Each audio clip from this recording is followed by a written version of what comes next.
टुनटुनी की शादी बंटी कबूतर से हो जाती है। बंटी कबूतर स्कूल का अध्यापक था। टुनटुनी मन ही मन सोच रही थी, छोटा परिवार है, 2 बहनें हैं, पिताजी हैं ही नहीं, ससुराल में राज करूंगी राज। बंटी कबूतर स्कूल में टीचर था और साथ साथ में आगे की पढ़ाई करता था। एक दिन बंटी का इम्तहान होने वाला था। उसने अपने प्रिंसिपल से छुट्टी मांगी तो उसने बंटी को नौकरी से ही निकाल दिया। ऐसे कैसे चलेगा बंटी जी? आए दिन आप छुट्टी मांगते हैं। इससे अच्छा है कि आप नौकरी ही छोड़ दें। इस तरह प्रधानाध्यापक बंटी को नौकरी से निकाल देते हैं। बंटी उदास मन से घर आ जाता है। टुनटुनी ने जो सपने सजाए थे वो सारे सपने टूटकर बिखर गए। अब क्या करें बंटी, तुम्हारी भी नौकरी छूट गई है। अब कहाँ से खर्चा चलेगा? तुम्हारी 2 जवान बहनें हैं, उनकी भी शादी करनी है। अब क्या होगा? अब क्या करें टुनटुनी? इम्तहान देना भी जरूरी था। हमने प्रिंसिपल के बहुत हाथ पांव जोड़े पर वो माना नहीं। बंटी कबूतर नौकरी की खोज में इधर उधर टहल रहा था। कभी इधर जाता तो कभी उधर। कई महीने गुजर गए पर बंटी को कहीं नौकरी नहीं मिली। बंटी थक हार कर अपने घर वापस आ जाता है। फिर कुछ दिनों के बाद टुनटुनी के एक बेटी हुई। अब टुनटुनी की चिंता और बढ़ जाती है। बंटी, अब तो हमारी एक बेटी भी हो गई है। अपनी इच्छा हो तो मार भी लूं, पर बेटी की जरूरतें तो पूरी ही करनी पड़ेंगी ना। मैं जानता हूँ टुनटुनी, मैं बहुत कोशिश कर रहा हूँ। तुम परेशान मत हो, मैं कुछ न कुछ जरूर करूँगा। फिर कुछ दिनों के बाद टुनटुनी की माँ का स्वास्थ्य खराब रहने लगा और वह बंटी से बोली, बेटा बंटी, तुमने एक बहन की तो शादी कर दी है, अब दूसरी की भी करनी है। कैसे होगा बेटा? माँ, हम ऐसा करते हैं कि ये घोंसला बेच देते हैं। कुछ दिनों के लिए हम किराए के घोंसले में रह लेते हैं। इसके सिवा और कोई दूसरा चारा नहीं हमारे पास। इतना सुनते ही टुनटुनी बोलती है, बंटी, अपनी बहनों के लिए तुम मकान बेच रहे हो। तुम्हारी भी एक बेटी है, उसके लिए तुम क्या करोगे? फिक्र मत करो टुनटुनी, मैं पढ़ा लिखा हूँ। तुम क्या चाहती हो, मैं ठेला लगाऊं? ये मुझसे नहीं होगा। मैं कोशिश कर रहा हूँ, जल्द ही कोई न कोई नौकरी मुझे मिल जाएगी, फिर सब ठीक हो जाएगा। टुनटुनी रोने लगती है और बोली,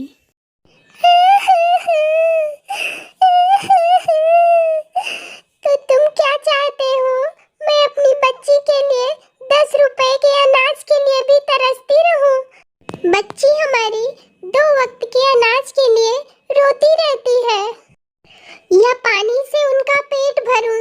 जब तक नौकरी नहीं मिलती तब तक तो कुछ कर ही सकते हो, या मुझे ही काम करना पड़ेगा? अरे नहीं नहीं बहू, हमारे यहाँ की बहू बेटियां बाहर काम करने नहीं जाती हैं। टुनटुनी की सास आए दिन टुनटुनी को ताने मारती है।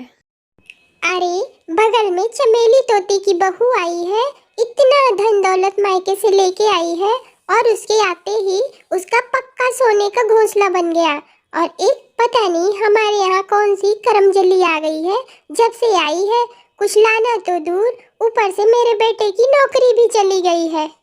टुनटुनी ताने सुन सुन के परेशान हो गई थी। देखो जी, माँ जी रोज मुझे ताने मारती हैं। आप जल्दी से जल्दी कोई नौकरी ढूंढिए, अब मुझसे नहीं सुना जाता। अब मैं क्या करूं टुनटुनी? मैं कोशिश तो कर रहा हूँ। मेरे हाथ में थोड़ी है, जब भगवान चाहेगा तब मिल जाएगी। अब घोंसला बेचकर दूसरी बहन की भी शादी हो गई। बंटी और उसका परिवार किराए के घोंसले में रहने लगे। टुनटुनी बहुत दुखी रहने लगी और आए दिन टुनटुनी और बंटी कबूतर में झगड़ा होने लगा। फिर एक दिन बंटी कबूतर काम की तलाश में जा रहा था। अचानक से उसके साथ दुर्घटना हो जाती है और उस दुर्घटना में उसकी मौत हो जाती है। टुनटुनी के सारे सपने टूट गए और वह बहुत दुखी रहने लगी।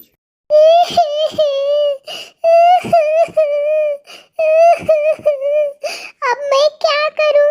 अब मैं बिल्कुल अकेली हो गई हूं। अब सारी जिम्मेदारियों का बोझ टुनटुनी के सर पर आ गया। एक बेटी और बूढ़ी सास और उसका इलाज का खर्चा और ऊपर से घोंसले का किराया सब टुनटुनी को ही करना था। कुछ आसपास के पक्षी गरीब समझकर बच्ची के लिए पुराने कपड़े और दाना दे दिया करते थे। टुनटुनी अपनी सास से बोली, माँ, 4 महीने हो गए, जो पैसा था सब खर्च हो गया, अब हमें ही कुछ करना पड़ेगा। माँ, जिस गरीबी में हमारे दिन कट रहे हैं, मैं नहीं चाहती कि उसी गरीबी में हमारी बच्ची भी दिन गुजारे।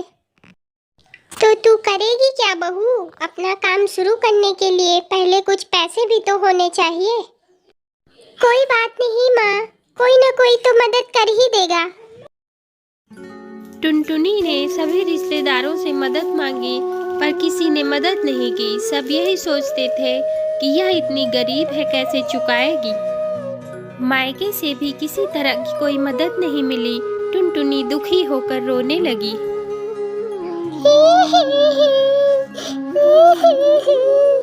मैं अपनी बच्ची को भूखा नहीं मरने दूंगी, पर इतने पैसों में मैं कौन सा काम करूं? मैं कुछ न कुछ जरूर करूंगी। कई दिन गुजर गए। एक दिन टुनटुनी की बच्ची बहुत भूखी थी। कई दिनों से उसने कुछ खाया पिया नहीं था और वह बीमार हो जाती है। उसे तेज बुखार आ जाता है। माँ, बहुत भूख लगी है, खाना दो ना, खाना दो, मुझे बहुत भूख लगी है। माँ, क्या अब हमें ऐसे ही भूखा रहना पड़ेगा? पिताजी तो चले गए, अब पैसे कौन कमाएगा माँ? अब हमारे लिए नए कपड़े और खाना कौन लाएगा माँ?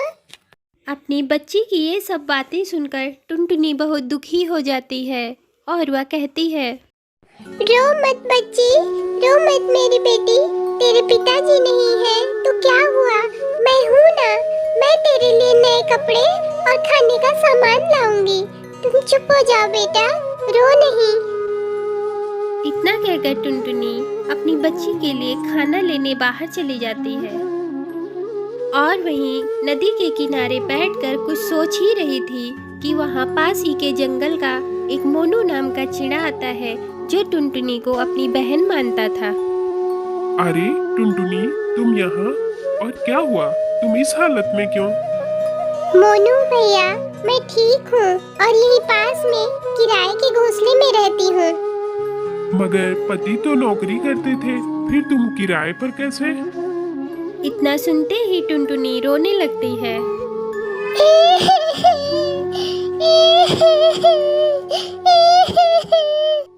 क्या बताऊं मोनू भैया, मेरे पति अब इस दुनिया में नहीं है।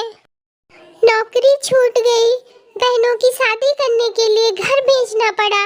अब हम एक किराए के घोंसले में रहते हैं। मेरी एक बेटी भी है, उसको बहुत तेज बुखार है, कई दिनों से उसने कुछ खाया नहीं है। उसी के लिए मैं दाना लेने आई हूँ। बस ऐसे ही गरीबी में दिन गुजार रही हूँ।